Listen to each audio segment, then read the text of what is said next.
Pessoal, tudo bem? Vamos retomar aqui hoje para a nossa aula sobre poesia, nossa segunda aula sobre o tema. E hoje nós vamos falar sobre versos, estrofes e rimas. Então, para começar, nós vamos ler um poema, o Soneto da Fidelidade, do Vinícius de Moraes, que vai ser aí um dos nossos maiores poetas. Então temos lá. De tudo ao meu amor serei atento, antes e com tal zelo e sempre e tanto, que mesmo em face do maior encanto, dele se encante mais meu pensamento. Quero vivê-lo em cada vão momento, e em seu louvor hei de espalhar meu canto, e rir meu riso e derramar meu pranto, ao seu pesar, ao seu contentamento. E assim, quando mais tarde me procure, quem sabe a morte, angústia de quem vive, quem sabe a solidão, fim de quem ama, eu possa me dizer do amor que tive, que não seja imortal, posto que é chama, mas que seja infinito enquanto dure. Belíssimo o soneto aí do Vinícius. Aliás, Vinícius de Moraes tem poemas assim fantásticos, vale a pena aí nos debruçarmos sobre a obra dele. Mas nesse começo vamos refletir um pouquinho aí sobre a estrutura desse poema. Nós vamos ver que o poema apresenta uma estrutura particular diferenciada na narrativa. Enquanto um texto narrativo, um conto, um romance, eles são organizados em parágrafos, o poema é organizado em versos, escrito em versos, que são organizados em estrofes. Então nós vamos falar que verso é cada uma das linhas do poema. Então nós temos ali, de tudo ao meu amor serei atento, primeiro verso. Antes e com tal zelo e sempre e tanto, segundo verso. Que mesmo em face do maior encanto, terceiro verso, dele se encante mais meu pensamento, o quarto verso. Então, nessa primeira estrofe, nós temos 4 versos. Então, nós vamos falar que estrofe é esse conjunto de versos, ok? Que, nesse caso, se organiza no soneto em 2 quartetos. Então, nós temos aí 2 conjuntos de estrofes com 4 versos, e 2 tercetos, que são 2 conjuntos de estrofe com 3 versos. Ok? Então nós temos aí cada uma das estrofes do poema. E aí os versos, eles podem ser classificados da seguinte forma. Os versos eles podem ser regulares, quando nós temos uma obediência à regra clássica, né, estabelecida pela meta, determinando a posição das sílabas acentuadas em cada tipo de verso. Então, nós vamos falar que nós temos um verso regular quando nós tivermos sempre a sílaba tônica no mesmo lugar. Então, por exemplo, na sexta e na décima sílaba, né? É uma forma clássica. Nós vamos ver alguns exemplos no próximo slide.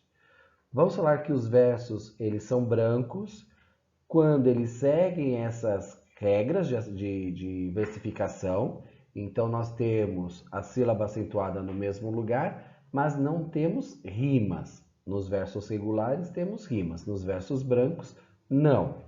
Vamos falar que o verso também pode ser polimétrico, quando cada verso tem uma métrica diferente. Então, de repente, nós temos um verso com 10 sílabas, o segundo verso com 5 sílabas, o terceiro verso com 8 sílabas. Cada verso do poema tem uma métrica diferente. Mas as sílabas fortes sempre no mesmo local, indicando aí a regra métrica. E o poema pode ter versos livres quando ele não obedece nenhuma regra, nem de métrica, nem de rima, de nada, tá? Então vamos ver aí alguns exemplos para a gente entender do que estamos falando. Então vamos lá, continuando, né? Então aí com alguns exemplos. Exemplo de versos regulares. Então nós temos ali um poema do Cassiano Ricardo. Rua torta, lua morta, tua porta. Então nós vamos ver que há uma rima de rua, lua, tua, torta, morta, porta. Então sons rimam. E toda a primeira sílaba é a sílaba forte. Então eles são regulares. Nós temos a sílaba forte na mesma posição e temos as rimas. Os versos brancos, nós vamos ter a sílaba forte na mesma posição, porém não temos a rima, certo? Então nós temos um trecho aí de Uruguai, do Basílio da Gama, em que diz: lá, como é uso do país, roçando dois lenhos entre si, desperta a chama, que já se ateia nas ligeiras palhas e velozmente se propaga. Ao vento deixa cacambo o resto e foge a tempo. E aí nós temos então a 10ª sílaba, sempre a sílaba forte, porém nós não temos rima. Então nós dizemos que esse verso é branco. Os versos polimétricos, nós temos um trecho aí de um poema do Gregório de Matos, que nós vamos ver que nos 3 primeiros versos nós temos a 10ª sílaba como a sílaba forte, mas nos demais versos nós temos a 7ª sílaba. Então há uma mistura de métricas, né? Cada verso com uma métrica diferente. Que falta nesta cidade? Verdade. Que mais por sua desonra? Honra. Falta mais que se lhe ponha?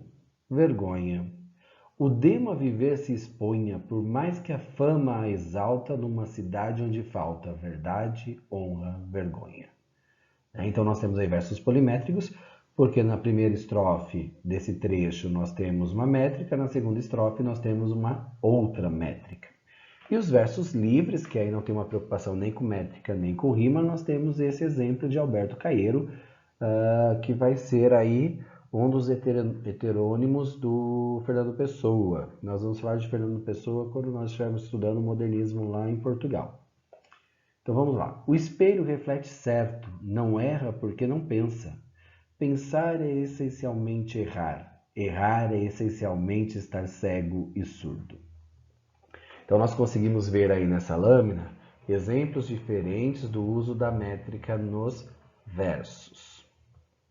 Continuando, nós vamos ver que, dependendo da quantidade de versos que cada poema tem, ou cada estrofe tem, nós podemos classificá-los. Então, se nós tivermos 2 versos, temos um dístico, 3 versos, um terceto, 4 versos, uma quadra ou um quarteto, 5 versos, um quinteto ou uma quintilha, 6 versos, um sexteto, uma sextilha, 7 versos é uma sétima, uma septilha, 8 versos, uma oitava, 9 versos, uma nona ou uma novena, e 10 versos, uma décima, ok? E aí nós temos então alguns exemplos diferentes. Então nós temos um soneto de Camões em que vamos ter, por ser um soneto, ser uma forma fixa, né? O soneto ele sempre vai ter 2 quartetos e 2 tercetos, então as 2 primeiras estrofes são formadas por quartetos, então por estrofes de 4 versos, e os 2 últimos são tercetos, que são estrofes de 3 versos. Então nós temos lá: amor é fogo que arde sem se ver, é ferida que dói e não se sente, é um contentamento descontente, é dor que desatina sem doer. É um não querer mais que bem querer, é um andar solitário entre a gente, é nunca contentar-se de contente, é um cuidar que se ganha sem perder. É querer estar preso por vontade, é servir a quem vence o vencedor, é ter com quem nos mata a lealdade. Mas como causar pode seu favor nos corações humanos amizade, se tão contrário a si é o mesmo amor? Belíssimo soneto de Camões. Inclusive Renato Russo, né, na época da Legião Urbana, musicou trechos desse poema. Aí nós temos um poema da Alice Ruiz, então um haikai. Haikais são também estruturas fixas, formadas com 3 versos, geralmente relacionados à natureza. Então, fim da tarde, depois do trovão, o silêncio é maior. Então nós temos aí um terceto. E uma quadrinha, né? Um poeminha do Contra, do Mário Quintana, que eu já usei na nossa aula. Todos esses que aí estão atravancando o meu caminho, eles passarão, eu passarinho. Né? Então, só para a gente ver como é que funciona essa questão da quantidade de versos nas estrofes. Continuando, nós temos também nas estrofes a questão do refrão, da oitava e da quadrinha. Então nós vamos falar que é refrão quando nós temos uma repetição de grupo de versos durante o poema. Se nós lembrarmos das músicas, né, as músicas geralmente apresentam refrão, né, que é aquela parte que se repete. Então nós temos aí do Tomás Antônio Gonzaga, Marília de Dirceu, né? Marília, teus olhos são réus e culpados, que sofre e que beije os ferros pesados de injusto Senhor. Marília, escuta um triste pastor. Mal vi o teu rosto, o sangue gelou-se, a língua prendeu-se, tremi, e mudou-se das faces a cor. Marília, escuta um triste pastor. Então nós temos aí o refrão, que é o Marília, escuta um triste pastor, que é essa parte que está em vermelho. Nós temos as oitavas, que é um formato, né, padrão aí, de versificação, de versos, de quantidade de versos, numa estrofe. Foi utilizado em Os Lusíadas, então se nós pegarmos Os Lusíadas em todos os seus cantos, né, é mantida essa questão da oitava. Todos os versos na oitava são decassílabos. E as rimas são esquematizadas dessa seguinte forma. O primeiro verso rima com o terceiro e com o quinto. O segundo rima com o quarto e com o sexto. E o sétimo rima com o oitavo. E aí quando a gente fala da obra de Camões, que a gente vai falar que Camões é o pai da língua portuguesa moderna, ele que vai começar a reestruturação da língua portuguesa a partir da obra de Camões, principalmente os Lusíadas, né, basicamente os Lusíadas, nós vamos começar a ter aí uma nova língua portuguesa, uma modernização da língua portuguesa. E esse vai ser o grande poema português. Vale a leitura, tá bom? Então temos lá um trechinho. Vasco da Gama, o forte capitão, que a tamanhas empresas se oferece, de soberbo e de altivo coração, a quem fortuna sempre favorece, para se aqui deter não vê razão, que na habitada terra lhe parece, por diante passar determinada, mas não lhe sucedeu como cuidava. Então nós temos aí capitão, coração, razão, oferece, favorece, parece, determinava, cuidava. Então esse é o esquema de rimas das oitavas. E por fim nós temos as quadrinhas, que são poemas de 4 versos, geralmente ligados a algum tema popular. Então nós temos um trecho aí de Drummond. Altíssimo poeta puro, és tu, meu Murilo Mendes, que estrelas no céu escuro, alçando os braços acendes. É um trechinho de um poema em que Drummond vai enaltecer a figura de Murilo Mendes. Tá? Então, só para a gente entender aí algumas outras características do poema. Vamos falar de rimas.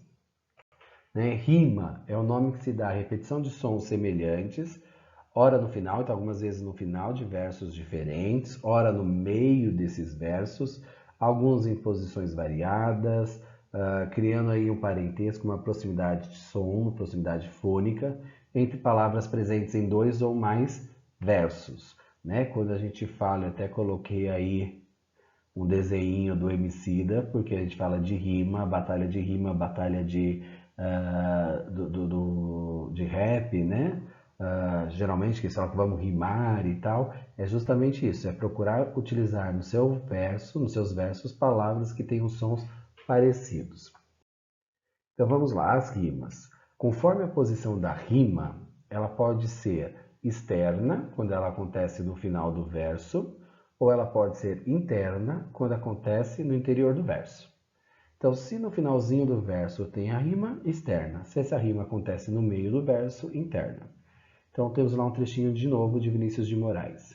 E em louvor hei de espalhar o meu canto, e rir meu riso, e derramar meu pranto. Canto e pranto rimam, estão no final do verso, então são rimas externas. Aí o outro poema de Cecília Meirelles. A bela bola do Raul, bola amarela. Bola, bola, rima, bela, amarela. Então nós temos palavras no meio do verso rimando com outras palavras que também estão ali no meio do verso. Então elas são internas. O bola, bola já caracteriza essa rima interna. E o bela, que é uma palavra que está dentro do verso, não está no final, rima com amarela. Nós vamos falar também que a rima ela pode ser consoante ou toante. Consoante, quando eu tenho vogais e consoantes unidas formando essa rima. Como no caso ali de na marcha da vida que vai a voar por esta descida caminho do mar. Então nós temos vida rimando com descida. Mas quais são as letras que rimam? O I, o D e o A. Então nós temos as vogais I e A e a consoante D. Então, quando a minha rima é formada com consoantes e vogais, eu falo que eu tenho uma rima consoante. Quando a rima é formada pela vogal tônica, é a vogal que está rimando e não as consoantes, eu tenho uma rima toante. Sobre um fruto cheiroso e bravo, todo pintado de vermelho vivo, uma lagarta verde dorme. O silêncio quente do meio-dia respira com o papo de uma ave. No ar alvo, a asa de uma cigarra risca um silvo, longo, brilhante e some. Melancolia.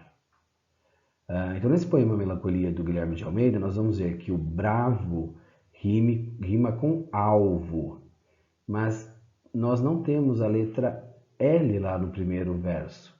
Então, o que nós temos é o A introduzindo essa rima. Assim como vivo com silvo.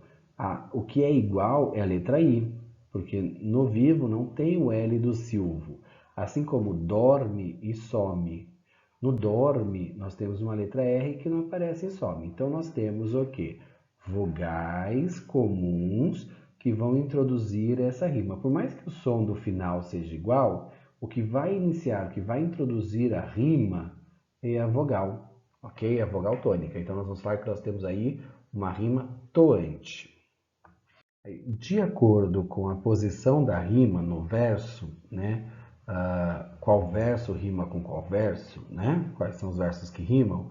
Nós podemos dizer que temos rimas cruzadas ou alternadas, rimas emparelhadas e interpoladas ou rimas misturadas.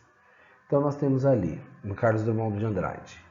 Mas que dizer do poeta numa prova escolar? Que ele é meio pateta e não sabe rimar?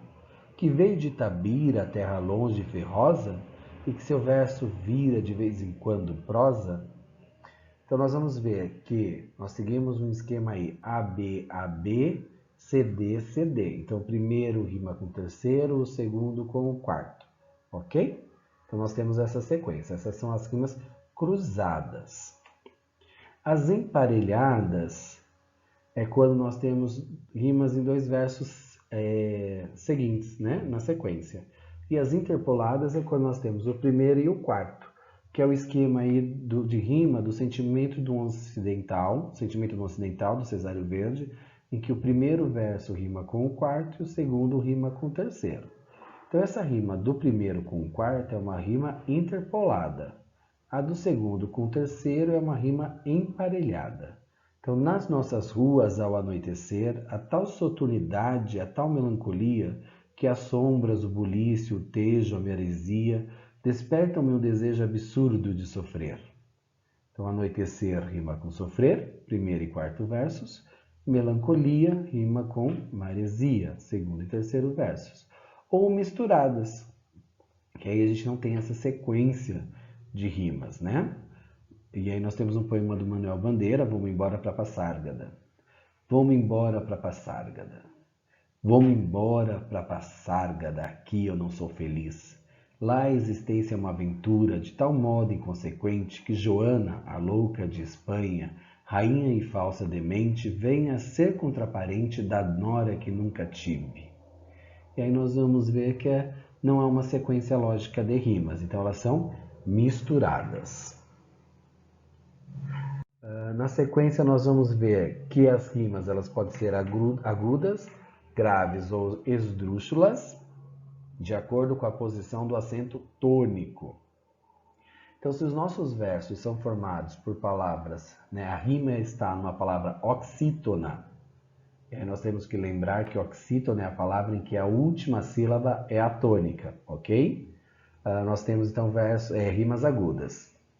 Se ela for paroxítona, então a penúltima sílaba for a tônica, nós temos rimas graves.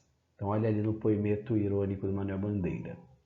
O que tu chamas tua paixão é tão somente curiosidade, e os teus desejos ferventes vão batendo asas na realidade. Paixão e vão são oxítonas, porque a sílaba tônica é a última. Então, nós temos aí nesses dois versos rimas agudas. Curiosidade e irrealidade são paroxítonas, porque a sílaba tônica é a penúltima, é o da, é a sílaba da. Então nós temos aí rimas graves. Agora, quando a rima acontece, quando a sílaba tônica, né, ela for a antepenúltima, então nós tivermos palavras proparoxítonas, nós vamos falar que temos rimas esdrúxulas. Então, olha ali um trechinho de Cruz e Souza. É um pensar flamejador, dardânico, uma explosão de rápidas ideias, que com um mar de estranhas odisseias saem-lhe do crânio escultural, titânico. Então, ideias e odisseias são paroxítonas, por isso que são rimas graves. Mas dardânico e titânico, nós temos a sílaba tônica na antepenúltima sílaba, então nós temos aí rimas esdrúxulas, ok? Então aí quando a gente vai classificar em questão de agudas, graves ou esdrúxulas, temos que saber onde é que está a sílaba tônica da palavra. As rimas também podem ser ricas ou pobres de acordo com a classe gramatical e o sistema fônico, de acordo com a sua sonoridade. Então nós vamos falar que nós temos rimas ricas, quando a rima acontece entre palavras de classes gramaticais diferentes. E quando a igualdade de som ocorre antes da vogal tônica. Rimas pobres é quando as palavras pertencem à mesma classe gramatical e nós temos igualdade de vogais tônicas. Então nós temos que ver qual é a classe gramatical dessa última palavra onde está a rima. Temos que identificar onde é que está a vogal tônica e verificar se a rima começa antes da vogal tônica, nós vamos ter rimas ricas. Se a rima começa na vogal tônica, nós temos rimas pobres. Se eu tenho dois substantivos rimando, rimas pobres. Se eu tenho um substantivo com adjetivo, ou um verbo ou um advérbio, rimas ricas. Então vamos dar uma olhada ali, ó. A instabilidade das coisas do mundo, do Gregório de Matos. Nasce o sol e não dura mais que um dia. Depois da luz se segue a noite escura. Em tristes sombras morre a formosura. Em contínuas tristezas a alegria. Então eu tenho dia e alegria, que são dois substantivos rimando. Se eu tenho a mesma classe gramatical rimando, eu tenho rimas pobres. Escura e formosura.